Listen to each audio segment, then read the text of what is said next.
Anugerah-Mu mempesona di dalam setiap hidup kami. Tak henti-hentinya Engkau memberikan kebaikan demi kebaikan di dalam hidup kami, Tuhan. Sesungguhnya siapakah kami manusia, Tuhan? Kau menjadikan kami berharga di mata-Mu, Tuhan. Kau menebus kami, Tuhan. Kau memulihkan kami, mengubahkan hidup kami.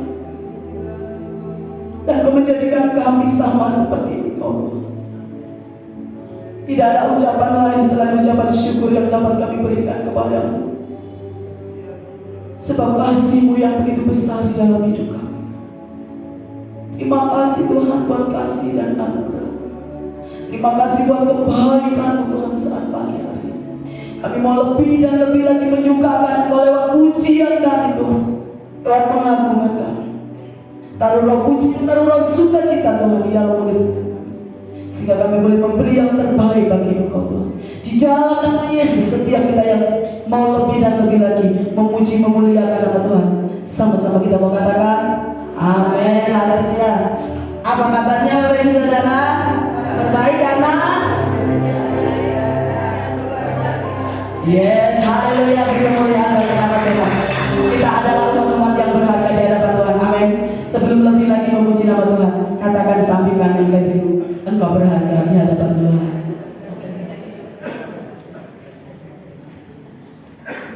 Haleluya. Sungguh Kau mempesona Tuhan.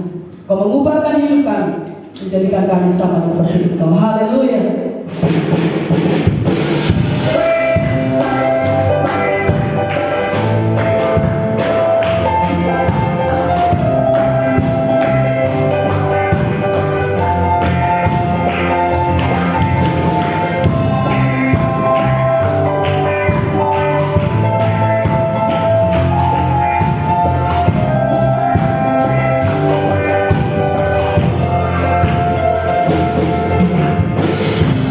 Sungguh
tanganmu pagi hari ini. Haleluya.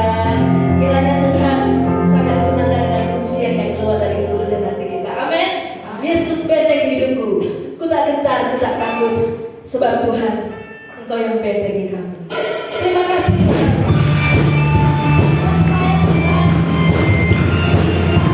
Akan ku gentar.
Tidak akan kami ragu, tidak akan kami takut Tuhan.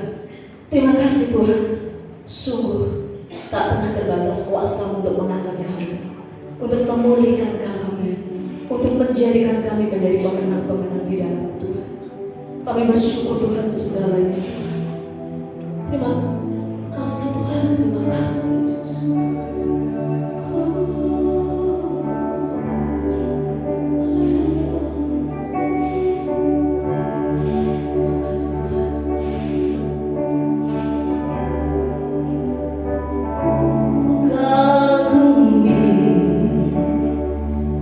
Caramu mencintaiku, kau ada di cerita proses hidupku. Di titik terendahku kau hadir untuk mengangkatku. Ku tahu kau tak menyerah akan hidupku.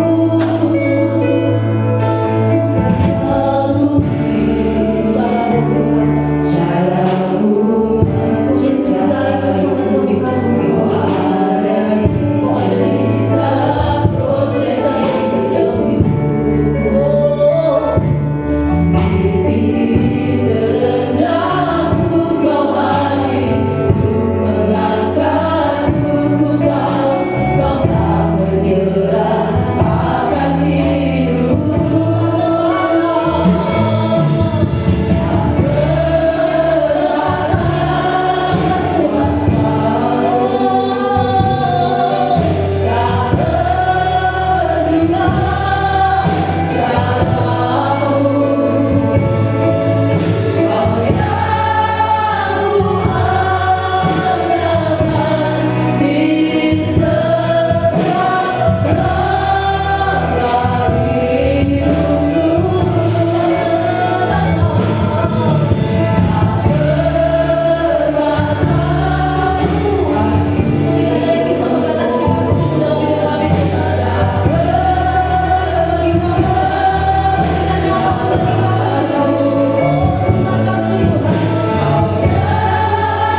musim hidup yang Bapak Ibu hadapi saat ini, percayakan secara penuh hidup saudara di hadapan Tuhan.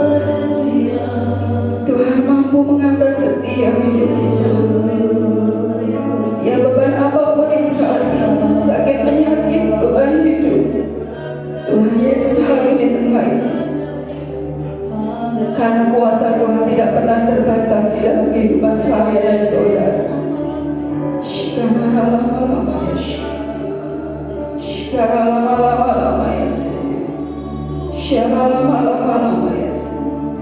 Sama-sama kita mau katakan lagu ini, saudara. Haleluya. Terima kasih Yesus. Tak terbatas kuasa-Mu. Iman ujian ini Bapak Ibu Saudara. Tak terduga kuasa-Mu Tuhan. Terima kasih Tuhan. Kau yang kuandalkan di setiap langkah hidupku. Tak terbatas kuasa-Mu, amin. Tak terduga jalan-Mu. Kau yang ku percaya di setiap musim hidupku. Kau yang ku percaya, Kau yang ku percaya di segala musim hidupku. Segenap hati katakan, Kau yang ku percaya di segala musim hidupku.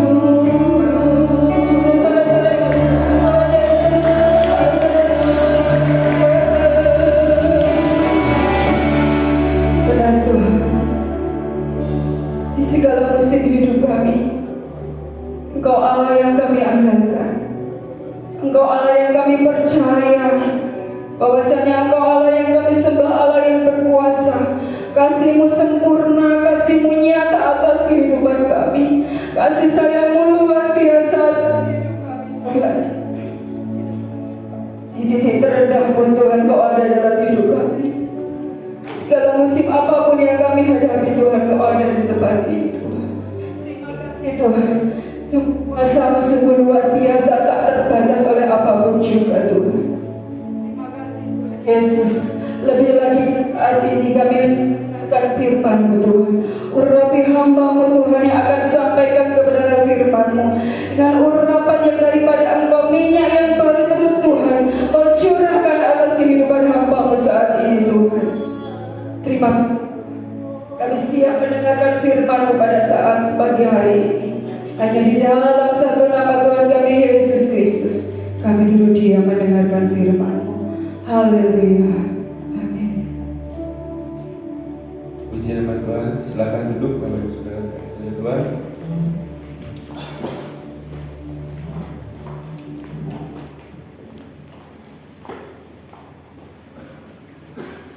Ucap syukur atas segala kebaikan Tuhan. Saya masih berkesempatan buat melayani Tuhan pada hari ini.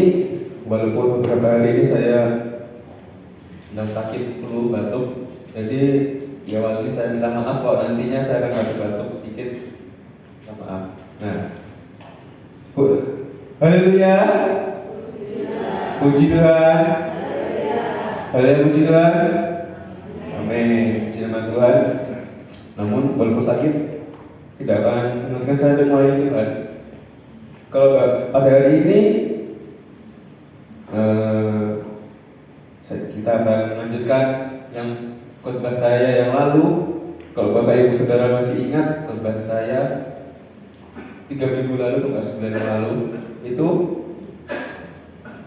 intinya khotbah yang kemarin itu tentang bagaimana kita membangun hubungan kita pada Tuhan, keintiman kita pada Tuhan. Nah, kalau Bapak Ibu sadar, itu semua adalah kasih kepada Tuhan. Nah, atau bisa dibilang hubungan vertikal kepada Tuhan. Kan ada salib, ada vertikal, ada horizontal. Nah, yang lalu sebelumnya saya membagikan hubungan intim dengan Tuhan, yaitu adalah kasih kepada Tuhan. Nah, tadi lagu barusan tak terbatas kasih. Setelah kita terima kasih dari Tuhan, lalu apa selanjutnya? Apa yang kita lakukan? Pada hari ini kita akan belajar bersama-sama juga lanjutannya, yaitu hubungan secara horizontal. Itu apa? Tentang kasih. Bisa ulang? Nah, sebelumnya kita akan bacakan, kita baca bersama-sama Matius pasal 22 ayat 36 sampai 39. Matius 22 ayat 36 sampai 39.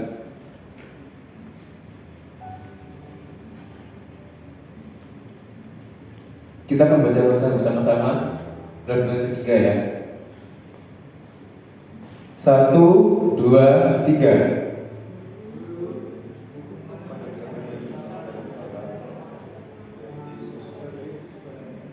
Kasihlah Tuhan Allahmu dengan segenap hatimu, dengan segenap jiwamu, dan dengan segenap akal budimu. Itulah perintah yang pertama dan yang pertama. Tuhan bersama-sama. Kasihlah sesama manusia seperti dirimu sendiri. Amin. Puji nama Tuhan. Perintah yang kedua yang sama seperti yang pertama adalah kasih. Kasihlah sesama manusia seperti dirimu sendiri. Nah, judul khotbah pada hari ini adalah kasih. Saya sengaja menggunakan kata tanda tanya. Kasih. Berarti ini juga menjadi pertanyaan. Kasih itu apa sih? Kalau boleh saya bertanya, kan di sini ada yang usia lansia, ada yang muda. Nah, ini saya satu perwakilan bertanya. Pertama, untuk dari yang lansia, menurut Ibu Esther, nah, kasih itu apa? Pengertian kasih. Situ mau berkorban. Oke. Baik. Selanjutnya saya minta tolong kepada Ibu Sulis. Kasih itu apa? Sama kayak tadi yang lain. Kasih itu apa? Pengertian kasih.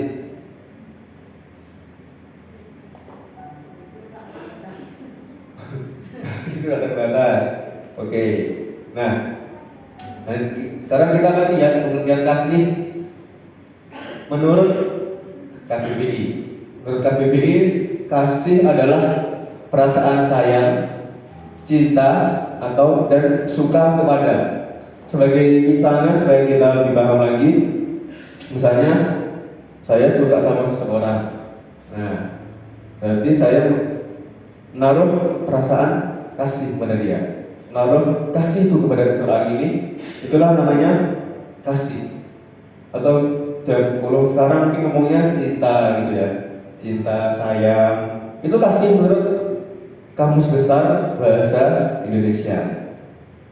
Nah, sekarang kita akan lihat apa sih pengertian kasih menurut Alkitab. Nah, menurut Alkitab ya.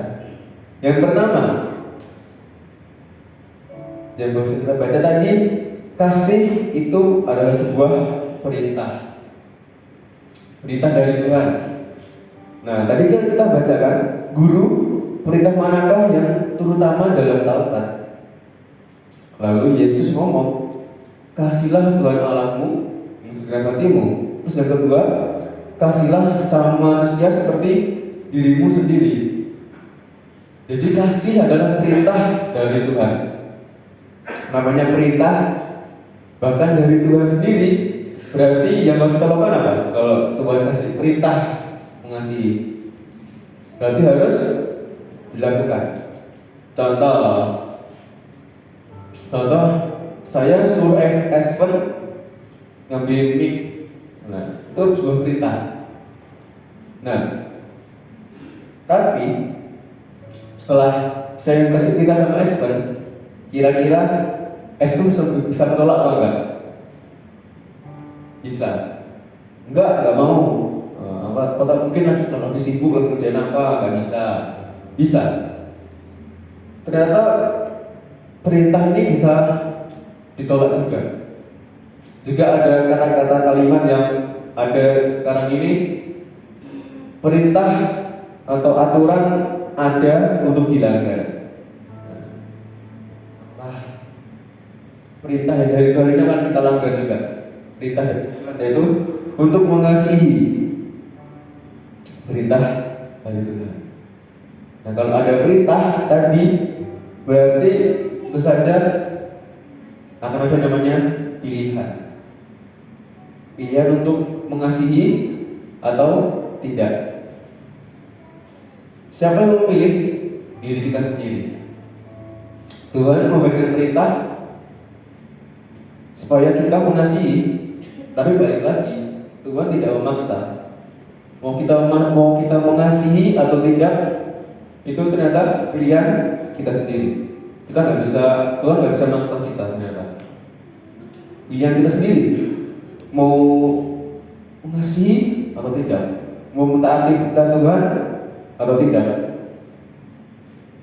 Nah, berarti kalau kita berarti memilih untuk oke, saya akan melakukan perintah Tuhan, saya akan mengasihi. Berarti kasih itu perlu adanya tindakan. Namanya seseorang mengasihi, nggak mungkin dong. Oh, saya mengasihi si A, tapi saya nggak punya tindakan untuk menyatakan kasih itu kepada dia. Itu cuma omong doang, cuma omong kosong orang bilang. Aku bilangnya aku mengasihi kau, tapi buktinya tindakanku tidak ada yang menyatakan bahwa aku mengasihi si A ini. Berarti untuk kita mengerti apakah kita mengasihi atau tidak, itu perlu adanya tindakan, bukti nyata, kerja nyata. Kalau kata pemilu, kerja nyata. Nah, harus ada bukti nyata. Kalau kita bilang, oh saya diberikan Tuhan, dikasih Tuhan perintah, oh saya mau mengasihi Tuhan. Nah, terus Tuhan katakan, apa tindakanmu? Apa buktinya kau mengasihi? Nah, setelah kita mengasihi Tuhan, kita oke, saya bertindak, aku berikan tindakanku pada seorang ini atau yang lain, saya mengasihi mereka. Nah, nextnya apa? Setelah kita bertindak, tentu saja harus ada yang namanya komitmen. Setelah kita melakukan tindakan, kita oh saya mengasihi dia dengan cara apa? Aku berbuat ini, aku berbuat ini, aku berbuat itu. Apakah cukup hanya situ? Senin Selasa aku mengasihi dia, tetapi waktu Rabu Kamis Jumat tidak. Apakah itu mengasihi? Mengasihi bukan namanya komitmen. Gimana komitmen ini? Tentu saja sulit untuk dilakukan. Apalagi kalau misalnya, oh saya berkomitmen mengasihi dia, oh tapi di kemudian hari ternyata dia jahat, nah, dia kayak buat saya gak suka, gak senang, akhirnya komitmen berubah, oh aku jadi tidak lagi mengasihi. Sebagai contoh komitmen adalah saya biasanya saya berkomitmen untuk lari pagi. Jadi setiap hari Senin, Selasa, Rabu, Kamis saya akan jogging pagi. Tapi juga Senin sampai Jumat. Tapi Sabtu dan Minggu enggak, istirahat. Itu komitmen saya. Berarti kalau saya enggak olahraga, berarti saya melanggar komitmen saya sendiri. Sampai melanggar, saya sendiri yang melanggar.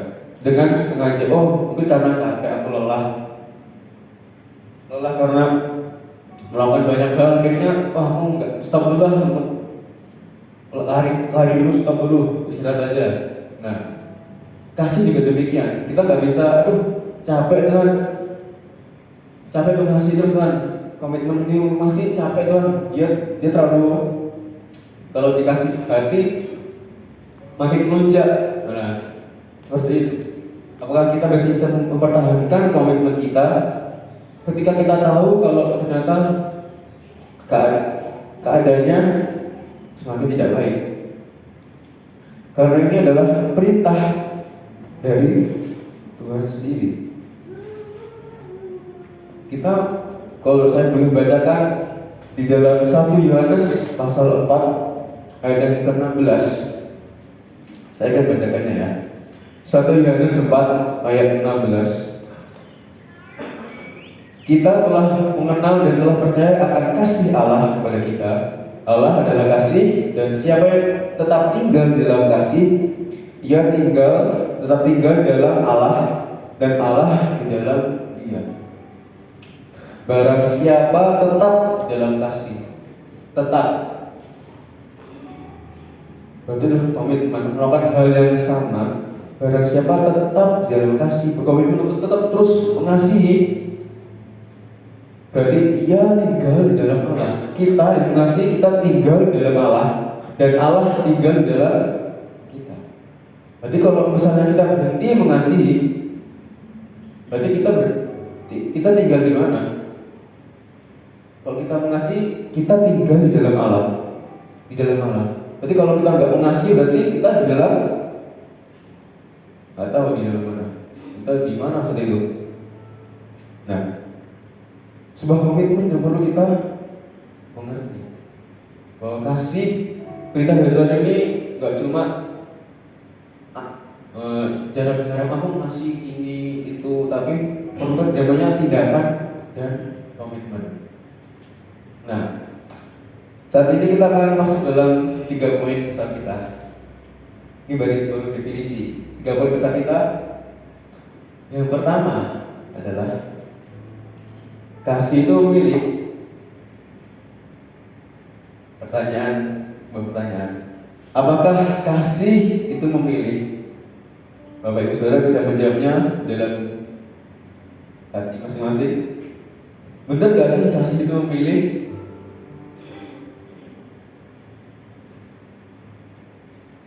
Jawabannya apa?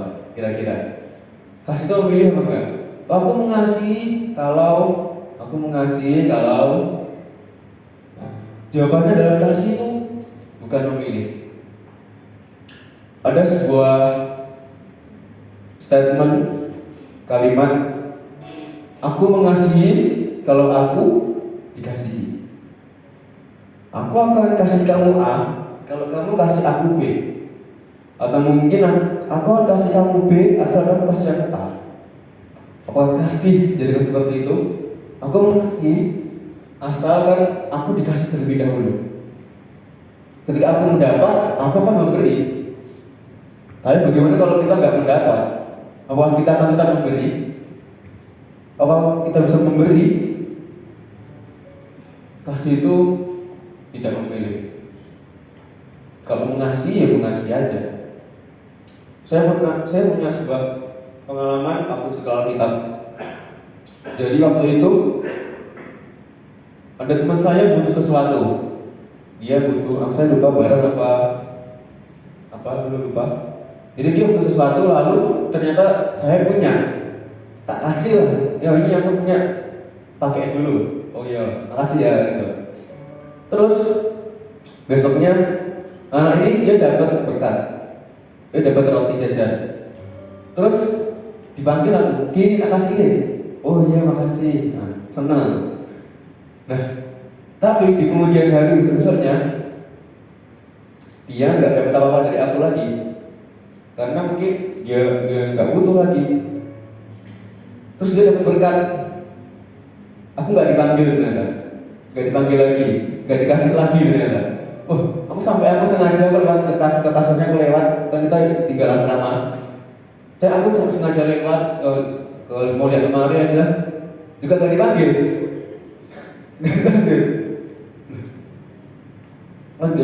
Terus besoknya lagi dia dapat lagi, juga nggak dipanggil lagi ternyata. Apakah kasih seperti ini? Memberi kalau engkau dapat, kalau nggak dapat ya nggak memberi. Apakah kasih seperti itu? Atau mungkin aku mengasihi karena satu orang anak itu sekarang ngomongnya satu circle. Aku mengasihi karena ini aku akrab sama ini. Aku mengasihi karena aku akrab sama dia.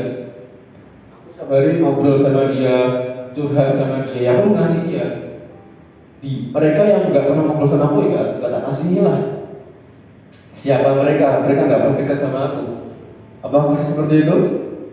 Memilih menggolongkan kasih, aku mungkin kasihku lebih besar sama ini karena ini kan baik sama aku. Terus bagaimana kalau ini yang biasa aja? Berarti kita nggak mengasihi. Apakah kasih seperti itu? Apakah kasih itu memilih? Nah, kita akan buka dalam Lukas 6 ayat 32. Lukas 6 ayat 32. Saya akan bacakannya. Lukas 6 ayat 32. Jikalau kamu mengasihi orang yang mengasihi kamu, apakah jasamu? Sebab orang berdosa pun mengasihi orang yang mengasihi mereka. Sekali lagi saya bacakan. Jikalau kamu mengasihi orang yang mengasihi kamu, apakah jasamu? Sebab orang berdosa pun mengasihi orang yang mengasihi mereka. Saat kita mengasihi orang yang mengasihi kita, apakah jasamu? Berarti gini, ketika kamu memberi sesuatu, kita tahu pasti kita mendapatkannya. Atau jangan-jangan saat ini mungkin kita menaruh kasih itu salah atau salah pemikiran. Aku memberi supaya aku mendapat. Aku kasih dia supaya aku mendapat yang dia miliki. Apakah seperti itu? Kasih bukan memilih. Kalau kita nggak dapat sesuatu, kita nggak mengasihi. Kasih sekali lagi tidak memilih. Kasih itu serata. Tuhan beritakan kasihlah bersama manusia. Bukan kasihlah keluargamu saja, kasihlah teman dekatmu saja, sesamamu manusia seperti dirimu sendiri. Hal yang sulit, dan kita belajar untuk melakukannya cara pelan-pelan. Nah, yang kedua, poin kedua, kasih itu rugi. Tanya lagi nih, apakah kasih itu rugi? Kira-kira kalau pertanyaan ada seperti ini, jawabannya apa? Kasih itu rugi apa enggak? Rugilah. Kita kehilangan apa yang kita miliki, pasti kita rugi. Karena kita kehilangan apa yang kita miliki. Kasih itu memberi. Misal saya punya 2 pemain, saya harus kasih 2 pemain ini sama Adi. Berarti kasih Adi, saya nggak punya Adi pemain. Rugi nggak? Secara logika rugi. Memang rugi, benar rugi. Rugi. Kalau kita bekerja sesuatu. Saya pernah pengalaman juga di sekolah kita. Ada teman saya, dia datang sama saya. Dia lagi butuh uang saat itu untuk bayar buku yang besoknya harus segera dilunasi, Bang. Bayar bukunya.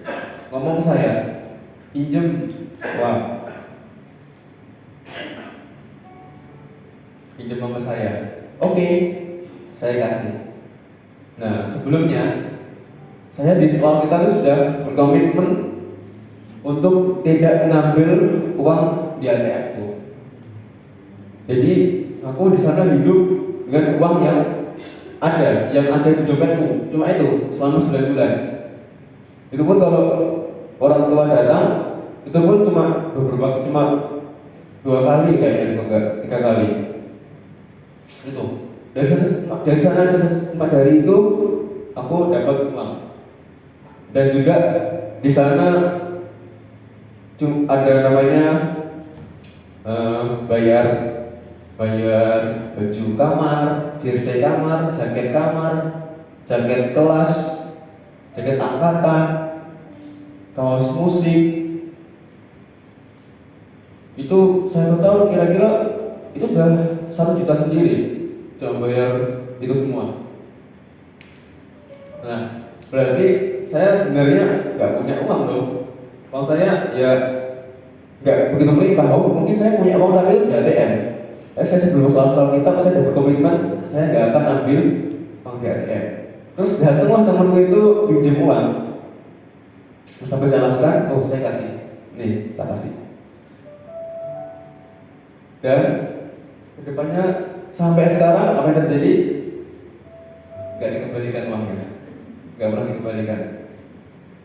Apakah saya nggak pernah sekalipun nagih, nggak pernah. Karena saya tahu dia nggak punya, dia orangnya nggak punya. Saya tahu, ya pasti itu seperti itu. Kayaknya rugi. Tapi mau nggak kita memberi? Mau nggak dia kita menolong orang, mengasihi sama kita? Mungkin kita butuh, saya butuh. Saya juga uangnya pas-pasan. Dia juga butuh ternyata. Ada yang lebih butuh. Karena saya sudah bayar buku, dia belum. Berarti ya udah, makasih. Terus besoknya beberapa hari kemudian ada juga lagi yang minjem uang. Aduh, pinjem nih. Tadi aku bayar sebanyak gitu. Dipinjamkan terus. Tapi mujizatnya satu ini dibalikin. Bedanya itu. Kasih itu mungkin rugi secara logika. Tapi kita belajar kalau kasih itu nggak rugi. Kalau kita berpikir kasih itu rugi, lalu pertanyaannya bagaimana dengan kasih Allah? Kalau kita berpikir kasih itu rugi, gimana kasih yang Allah berikan buat kita? Rugi nggak Allah? Allah memberikan anaknya untuk mati di salib menebus dosa kita. Siapa yang rela anaknya untuk dibunuh? Bayangin. Rugi gak Allah? Kalau kita bicara kasih rugi gak Allah ngasih kita? Rugilah. Ngapain? Terus capek-capek. Saya mati aja, jatuh masuk neraka aja. Biarin. Tapi kasih Allah ternyata gak seperti itu. Mungkin Allah rugi, tapi Allah itu begitu mengasihi kita. Nah, ketika kita tahu ternyata Allah sangat mengasihi kita, bahkan Dia merela mengorbankan anaknya satu-satunya untuk mati di salib, di kayu salib. Untuk apa? Menebus dosa kita, menebus kesalahan manusia. Itu terdapat dalam Yohanes 3 ayat 16. Itu karena begitu besar kasih Allah di dunia ini sehingga Ia mengaruniakan anak yang tunggal supaya kita diselamatkan. Supaya kita diselamatkan. Oke, sekarang kita tahu Allah mengasihi kita. Kita menerima kasih dari Allah. Lalu apa selanjutnya? Apa kita mau menerapkan kasih kita pada sesama kita? Ada orang yang mungkin gak suka sama kita, jahat sama kita, mau gak kita mengasihi dia? Padahal kita sudah mengasihi Allah, kita sudah menerima kasih dari Allah, tapi kita masih saja kadang masih mikir-mikir untuk mengasihi orang lain. Bahkan jangankan orang yang gak dikenal, orang yang dikenal pun masih sulit untuk mengasihi. Mungkin berpikirnya, aku juga butuh, juga anakku juga butuh makan. Kenapa aku harus kasih dia makan? Kita belajar, Bapak Ibu sudah dikasih oleh Tuhan. Kita di sini adalah satu tubuh Kristus. Satu tubuh berarti kalau ada yang kekurangan seharusnya yang berkelebihan membantu. Kalau ada yang jatuh berarti harus ada yang mengulurkan tangannya menolong. Kalau ada yang tak bantuan harus ada yang menolong. Itulah satu tubuh Kristus. Seharusnya satu tubuh Kristus itu kalau misalnya ada satu tubuh yang sakit, yang lain harus menolong. Karena kalau misalnya saja tubuh kita sendiri ada yang mungkin kena pisau lah, berdarah, cuma tangan tok yang kesakitan, yang lain juga sakit. Ketika tangan kananmu jatuh, sakit, susah kerja kan, yang lain juga terhambat akhirnya. Kalau kita sadar, kalau kita satu tubuh Kristus, sudah seharusnya kita saling melengkapi. Terus bagaimana caranya supaya kita mengerti kalau saudara kita ternyata juga butuh pertolongan? Ya, berkomunikasi, berhubungan, bangun sosial. Jangan berpikir baik lagi yang saya pernah katakan dengan hidup tentang diri sendiri. Tapi bagaimana diri kita menjadi penolong orang lain, jadi berkat buat orang lain. Saya kan juga pernah bilang, kalau saya berpikir kasih itu rugi, saya nggak akan ngajarin anak-anak untuk latihan musik. Kalau saya pikir kasih itu rugi waktu, rugi tenaga. Tapi namanya kasih pada kita, berarti kita harus balik mengasihi pada orang lain. Seperti itulah. Mungkin Bapak Ibu Saudara masih ingat pelajaran sekolah dasar SD atau SMP, SMA mungkin ada namanya hubungan, ada namanya hubungan mutualisme, ada namanya juga hubungan parasitisme. Hubungan mutualisme ini adalah hubungan yang saling menguntungkan. Itu terhebat dan hebat, gitu kan? Pelajaran IPA. Mutualisme itu saling menguntungkan. Aku dapat ini, aku dapat itu juga. Ternyata kasih itu bukan hubungan mutualisme. Mungkin iya, ini juga iya, tapi kebanyakan bukan. Tapi bukan parasitisme. Mungkin kita rugi, tapi orang lain merasa diberkati. Mungkin kita kekurangan, kita kehilangan apa yang kita miliki, tapi itu sudah jadi berkat buat orang lain. Mungkin itu kecil buat kita, tapi itu besar buat mereka. Mungkin pertolongan kita cuma sederhana, cuma pertolongan sekecil aja. Tapi buat mereka merasa diperhatikan, mereka merasa ternyata ada orang yang sayang sama saya, mengasihi saya. Jangan pernah berpikir kasih itu dibatasi seperti hal-hal seperti itu. Cobalah mengasihi, berpikir kalau kasih itu enggak rugi. Kasih itu enggak pernah, pasti Tuhan akan memberikan kok, pasti. Balasannya pasti Tuhan akan memberkati kita. Gak mungkin Tuhan itu gak mungkin berhutang buat kita.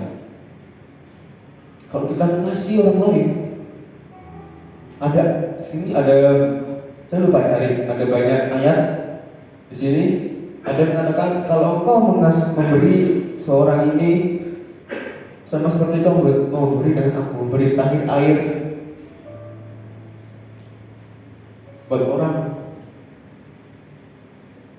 Juga ada cerita tentang janda Sarfat. Ingat janda Sarfat dengan Elisa ya? Itu dia memberikan dulu kepada Elisa, padahal dia lagi butuh juga, dia kasih. Terus apa yang dia dapat? Guli-gulinya penuh. Berarti jangan pernah kita berpikir rugi. Tuhan pasti akan memberikan milik kita, bahkan lebih. Tapi mau nggak kita kasih? Mau nggak kita memberi buat saudara kita, mengasihi sama kita? Harus ada namanya bukti nyata, tindakan. Oh ini aku mengasihi kau. Mungkin kalau saya nggak pengen kasih tahu, nggak pengen diketahui orang, ya langsung aja kasih tanpa mengetahui orangnya. Bisa juga. Banyak sekarang fitur ada Gojek, ada Grab, ada apa, benar. Tapi balik lagi, kita laksanakan perintah Tuhan ini, perintah mengasihilah sama manusia seperti dirimu sendiri. Nah, Bapak Ibu Saudara kasih Tuhan, ada sebuah selanjutnya poin 3. Kasih bukan hanya tentang materi. Jadi memberi bukan hanya tentang hal fisik atau materi saja. Bukan hanya tentang itu. Ada banyak hal kita bisa menyatakan kasih kita. Gak cuma tentang materi. Mengasihi kan berarti aku harus berikan uang. Enggak dibatasi dengan uang. Di sini ada sebuah tokoh namanya Gary Chapman. Ini saya menemukannya pada saat saya membaca buku di perpustakaan sekolah kitab. Saya menemukan buku Gary Chapman. Dia adalah seorang penulis rohani. Dia, kalau mungkin ada yang tahu tentang beliau, dia ini seorang penulis yang menyerahkan hidupnya untuk melayani orang-orang melewati secara bersosialisasi, hubungan antar manusia. Dia menulis seperti itu. Dan ada buku yang dia muat. Bukunya berjudul 5 Bahasa Kasih. Nah, saat ini kita nggak usah berpikir untuk mengasihi orang yang di luar sana. Mari kita persempit saja, persempit dulu. Kita mulai dari yang terdekat sama kita, yaitu keluarga sendiri. Nggak usah lebar orang lain, atau gereja. Kita persempit lagi saat di dalam keluarga. Kalau kita bisa menerapkan dari keluarga, baru ke orang lain, next makin banyak. Tapi permulaannya di dalam keluarga. Nah, ada 5 bahasa kasih yang diberikan Gary Chapman ini. Nah, yang pertama kasih yang pertama adalah give. Jadi seseorang yang masih merasa dikasihi kalau dia dikasih sebuah hadiah atau sebuah apresiasi. Misalnya saja seorang anak itu suka sekali yang namanya kasih kejutan, hadiah, benar? Atau dibalik lagi, orang tua juga suka kasih hadiah sebagai apresiasi. Misalnya contoh ya. Misalnya, semisal saya punya anak misal, terus dia ini berhasil ranking 3 mungkin. Saya sebagai orang tua bangga. Terus saya, pintar kamu, saya kasih hadiah, kasih ini. Ada orang yang seperti itu sangat merasa dikasihi. Ada.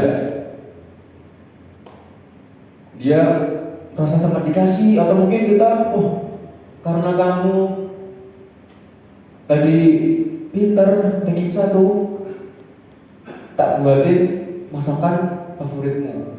Itu juga bisa. Hadiah, apresiasi buat anak. Bukannya, "Ma, aku baru menang lomba."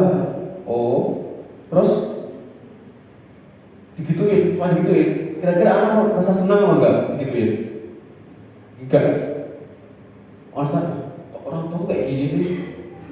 Kok kayak gini, kok kayak nggak menghargai apa yang saya capai.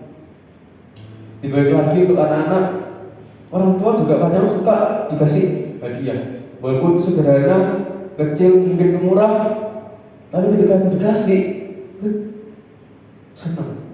Saya juga sering waktu orang tua atau mami atau bantu dalam tahun, tak berikan sesuatu. Itu mungkin tas atau baju dan lain-lain. Simpel sih, harganya gak mahal, tapi seneng. Kenapa sih kita mikir sederhana itu? Mungkin barang itu kecil, tapi ternyata buat orang lain besar, sangat menghargai. Nah, yang kedua adalah quality time, kualitas waktu yang berharga. Ada seorang yang merasa sangat dikasih kalau ada seseorang yang punya waktu untuk dia. Kan kita sedang bekerja dalam keluarga ya. Kualitas waktu apa? Kualitas waktu. Bagaimana waktumu dengan keluarga? Berharga nggak sama keluarga? Dalam artian seperti ini. Pulang kerja pada waktu sebenarnya bisa digunakan untuk mungkin ngobrol sama anak, ngobrol sama istri. Tapi kita malah pulang kerja, capek, tidur aja lah, besok kerja lagi. Sampai-sampai seorang anak juga berpikir, berarti orang tua nggak punya waktu buat saya, nggak punya waktu buat saya. Akhirnya apa? Karena keluargaku nggak punya waktu buat saya, seorang anak ini akhirnya pergi cari waktu sama teman-teman di luar. Jadi jangan salahkan anak kalau mereka memiliki pergaulan dulu. Kalau keluarga nggak punya waktu buat anak, kalau keluarga nggak punya waktu dengan anak, bagaimana anak dapat punya waktu yang berharga? Orang anak pasti pengen sekali ngobrol sama orang tuanya. Tapi kadang-kadang orang tuanya terlalu sibuk sampai nggak ngurus anaknya. Mungkin kita bilangnya yang penting aku menafkahi anak. Yang penting aku kasih dia samu. Bilangnya aku berikan terbaik buat anak, tapi seperti itu. Berikan terbaik cuma menafkahi dan memberi makan, beri samu.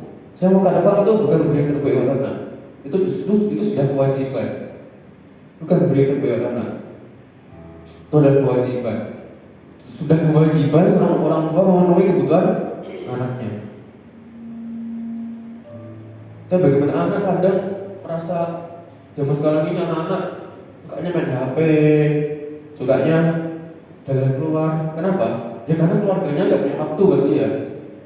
Juga dia cari waktu sama orang lain. Itu bahayanya kalau kita nggak memiliki quality time, kualitas waktu buat anak.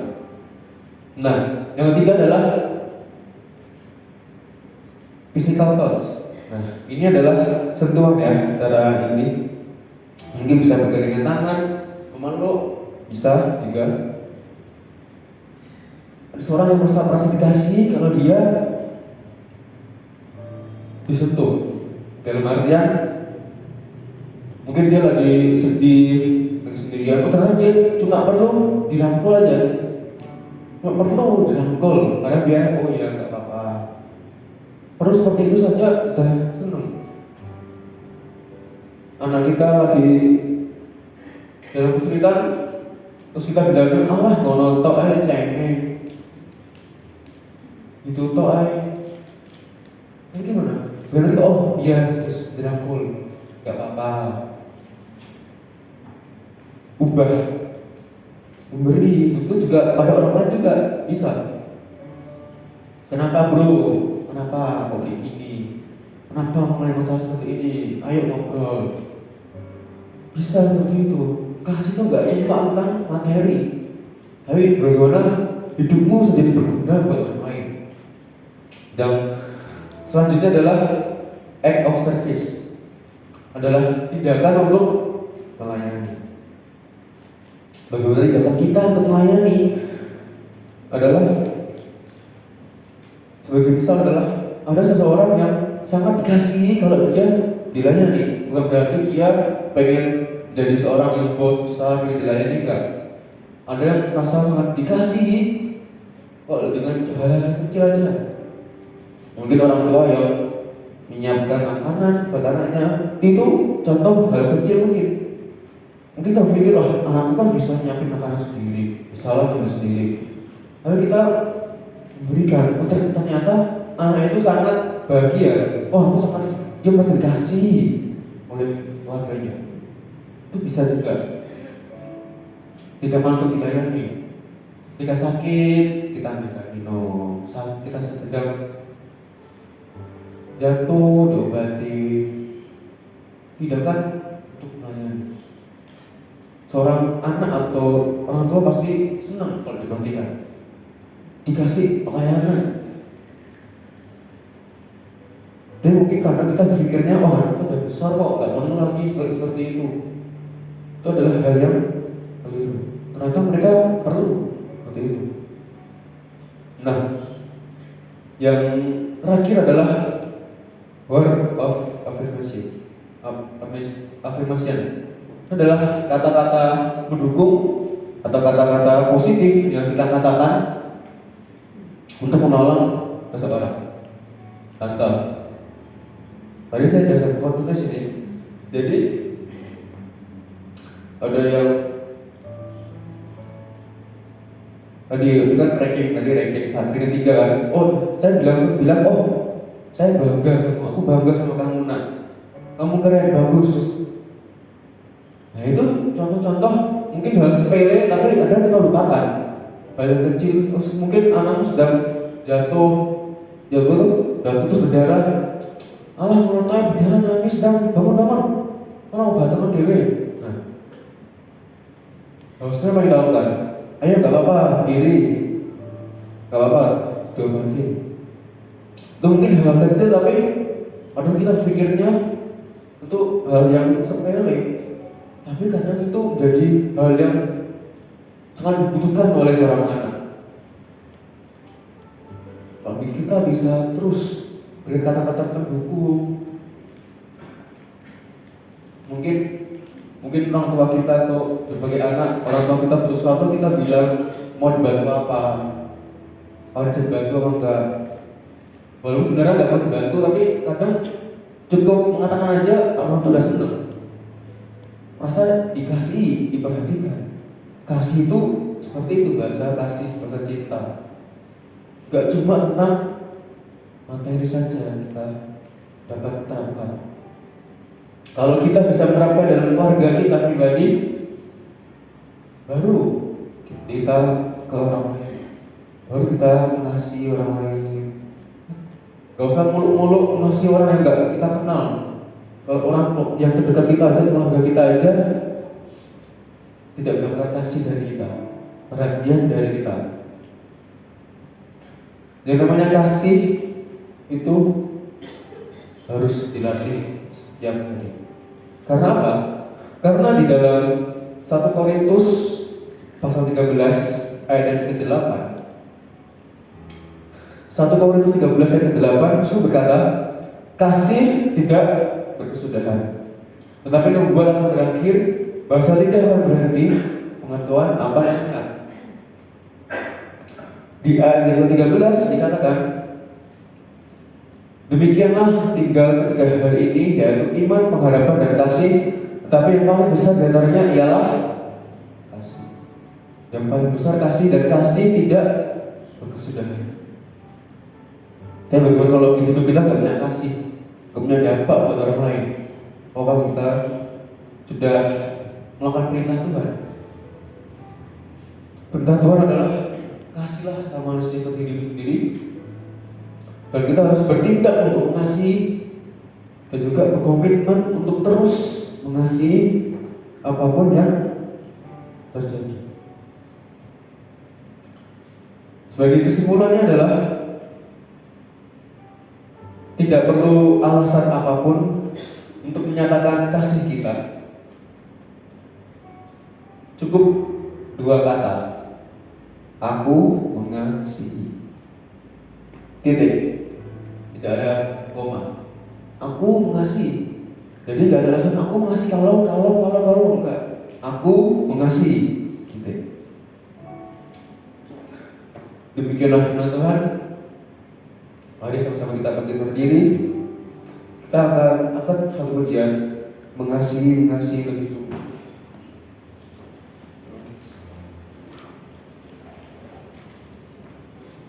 Lagu lama, mengasihi lebih sungguh. Bagaimana kita melakukan kasih kita bersama kita, orang sekitar kita, keluarga kita. Pada hari ini belajar untuk tentang kasih. Terima kasih.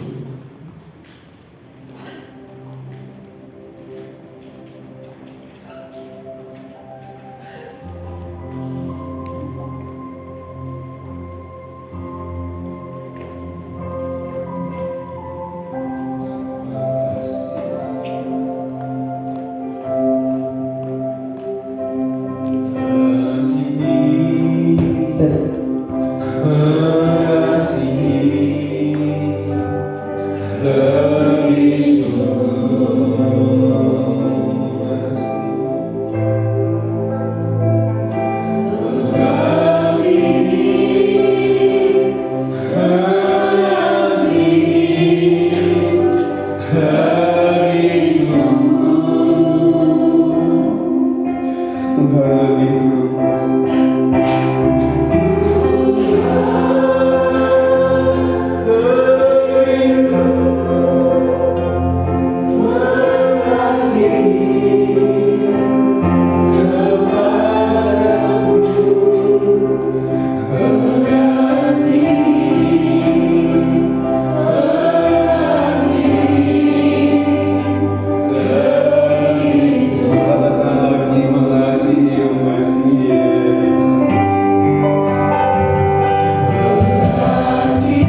itu sebuah perintah yang harus kita kerjakan dalam hidup kita. Karena Allah yang lebih dahulu mengasihi kita, bukan kita. Kita sudah menerima kasih-Nya Tuhan. Mari kita juga akan menyalurkan kasih itu di tengah-tengah keluarga kita. Pagi ini kita setiap pribadi, kita mau mengevaluasi diri kita masing-masing di hadapan Tuhan. Sudahkah aku mengasihi keluarga? Sebagai seorang suami, sudahkah aku mengasihi istriku? Sebagai seorang istri, sudahkah aku mengasihi suamiku? Sebagai orang tua, sudahkah aku mengasihi anak-anak? Dan kita sebagai anak-anak, sudahkah kita mengasihi orang tua kita?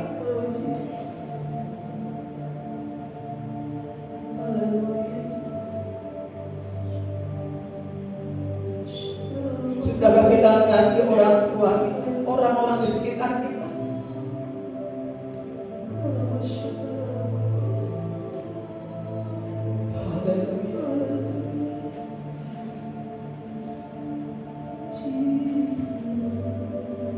Mari masing-masing kita berdoa kepada Tuhan.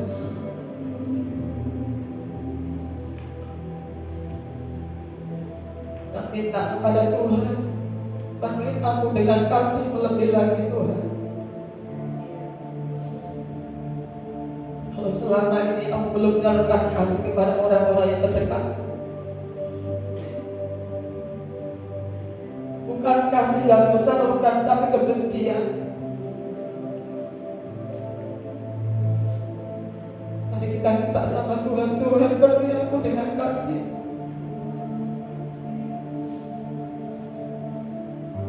Karena kasih itu bukan memilih,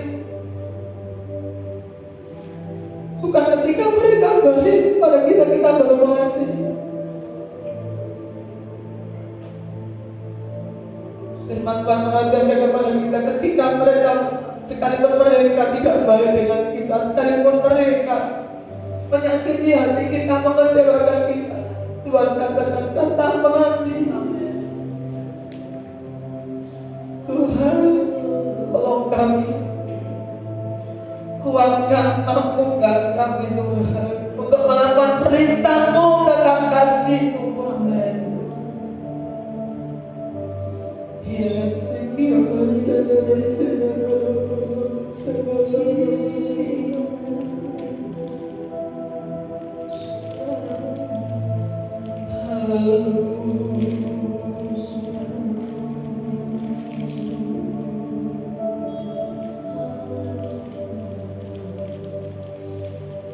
Terima kasih, kasih dari surga mengalir. Kami rindukan kasih dari surga mengalir memenuhi hidupku kami hari ini. Kasih yang tidak berkesudahan. Haleluya.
daripada lepas pribadi,